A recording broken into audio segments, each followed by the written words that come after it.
Kaibigan at kaeskwelang natuwa, maging ang buong Pilipinas na talagang napaka-exciting ng laban at muling napatunayan na maraming matataninong batang Pilipino. That's correct. Kaya para sa growing up, ang boy wonder na si Andrew John Lena. This portion is brought to you by Neslac Bifidus BL.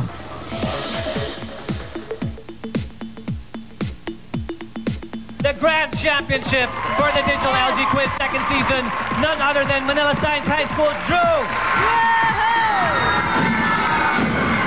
Congratulations, Drew. You are absolutely awesome. That was a treat. Si Andrew John Lena ang nagwagi matapos niyang kaharapin ang 3 pang finalists ng Digital LG Quiz Show ng GMA7. Isang malaking karangalan para kay Drew ang maiuwi ang tropeo para sa Manila Science High School. Hindi pa nga makapaniwala na nanalo na ako eh. And tingnan nyo pa, mas pa yung nakapanalo sa akin. Mas talaga, doon talaga ako bagsak na bagsak. Anya, napakalaki ng pasasalamat niya sa kanyang mga guro. Bawat araw bago dumating ang linggo, patuloy ang paghahanda nila dito. Andrew is one of my best students, not only in physics but in all subjects. Congratulations, Andrew, and we are really very proud of you.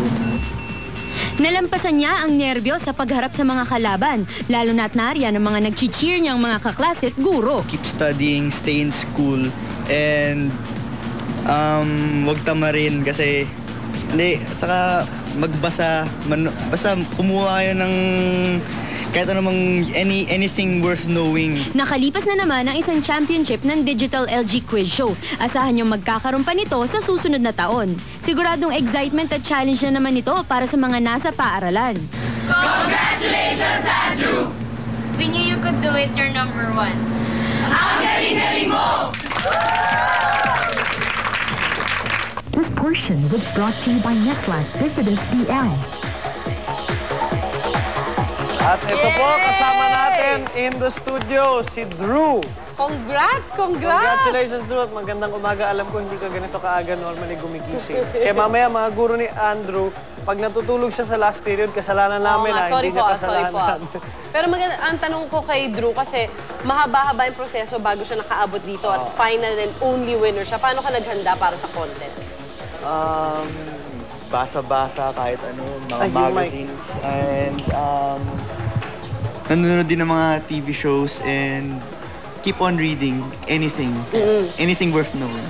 Good. Nakinig ka ba ng classical music? Di ba nakaka-stimulate yun ng mind? Hindi naman. Feeling ko rock music ang pinakinggan eh. Hip-hop eh. Pero habang nasa contest, siguro sobrang ang hirap na ng mga tanong, tapos at the same time, parang a lot of pressures on you. Ano nararamdaman mo habang nasa contest ka nun, finals? At first, kinakabahan ako. Parang nanginginig yung kamay mo, pinapawis ang kamay mo. Pero as the contest passed by, nung kinakausap ko, marami akong kausap doon sa contest eh, lalo si Bojit. Si Bojit Herrera, yung taga Philippine Science po.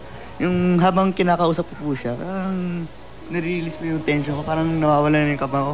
Parang natutuwa pa ako doon sa contest, so yun. So okay naman kayo, hindi yung sobrang tindi ng labanan na hindi nag-iisnabang kayo? Hindi naman po. Okay, Ay, good. ngayon naman na nanalo ka na. Ano nang pakiramdam ng winner? Di ba? Mas sikat ka na ba ngayon? Kita ko kanina, ang daming bumati sa'yo. Daming mga girls. Mas maraming babae kaysa sa lalaki. Dapat lang. Pero... At ang daming mga babaeng tumitili para sa'yo, Tingnan mo. Baka mamaya pagpasok mo, may open car parade ka sa eskwela.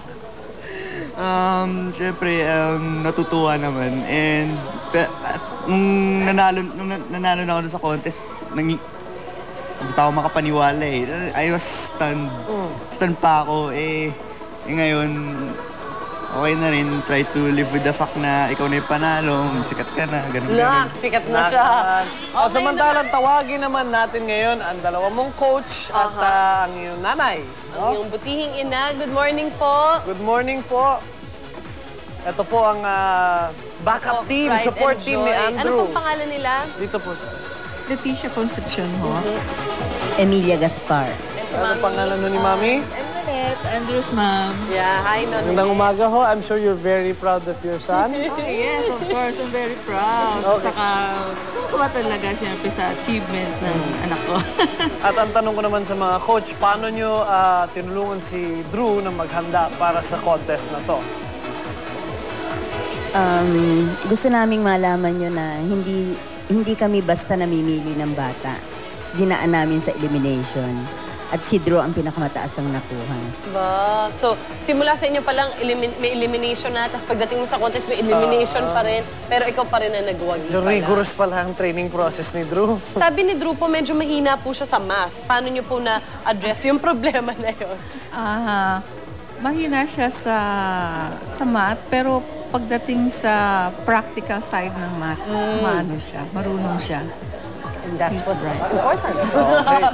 Okay. At kayo naman, Mami, may special ba kayong paraan na ginamit para pagpapalaki kay Andrew? Kayo ba, nung buntis kayo, ano yung sinasabi? Eat a lot of fish and listen to classical music before the baby is born. Hindi ganon. Actually, kasi wala akong mga special na preparation. No?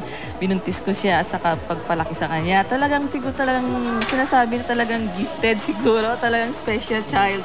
Kasi maliit pa siya. At the age of 3, talaga nakita na namin na may potential eh. He can read and write automatically yan. Hindi pa siya nag-enter kindergarten or nursery. Marunong na yan magbasa. Kaya na-notice na namin, sabi ko talagang iba to. Talagang may mental progress talaga iba. Oh, yeah. And congratulations. I'm sure ang daming ina ngayon ang nangangarap na magkaanak sila tulad ni Andrew. Isa lang ang tanong mo, huling-huling. Tutulungan niyo ba si Andrew na i-gastos yung perang napanalunan niya dun sa contest? Aywan ko. Kasi at this moment, I think he's planning to take up medicine eh. So, alam niyo naman yung gastos para magiging isang doktor. Magastos yan. So, baka tama lang yung pera. Siya na magbayad sa sarili niyang edukasyon. At least, yes, malaking ginhawa na rin yun sa magulang ni Andrew. Of course, I'm very thankful for the sponsor of the contest, the LG Collins Philippines. Okay, maraming salamat po sa inyo, Welcome ulit. Kung Andrew, congratulations again. At, ayan, Andrew, may excuse ka na pala. Dito yung mga teacher mo. Hindi kahit maliit ka, okay, sabay-sabay na kayo. Thank you po very much for joining us this morning. Congratulations, Andrew. at kasama naman natin ang nagwagi sa Digital Chismis Quiz, si Eagle.